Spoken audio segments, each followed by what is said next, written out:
do you think India is still to go? I mean, it is always said that, and repeatedly said that, you know, India hasn't made a mark globally in, even though we have handicrafts, we have so much. Tripti, the word we are missing is in creating brands.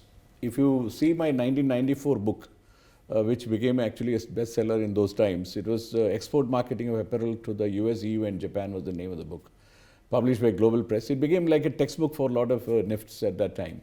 In that, the argument was that there were fashion exporters in the country who were exporting the best brands in the world, from Ferragamo to you know, the Gaps and the H&Ms and the Calvin Kleins and the Bilblas and Tommy Hilfiger. Everybody in the world we were exporting, you know. However, we were not collaborating with the Indian entrepreneurs. Those people knew the Indian consumer and retail.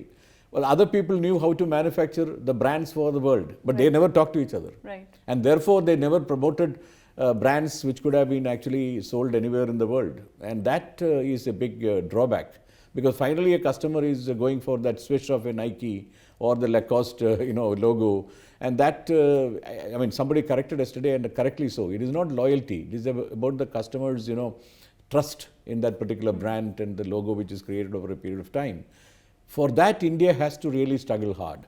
And you are now seeing the corporatization of some of these designers' names being taken over by Aditya Birla Group or the Reliance Group.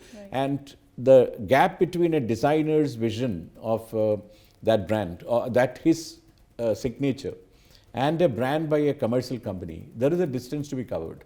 Somebody has to mentor these designers for this corporatized world of fashion, where they have to think about as a fashion house, not just purely their signature on which they are emotionally connected. Right.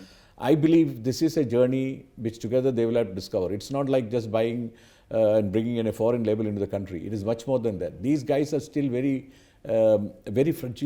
fragile kind of people. Emotionally, they need to grow into the business world, which is hard numbers, you know. So, you know, you need to withstand those board meetings. Since I have been part of the board meeting, I know how tough it is when the numbers are brought to play. And I only wish that these guys are properly mentored and prepared for, you know, those kind of battles which are ahead of them.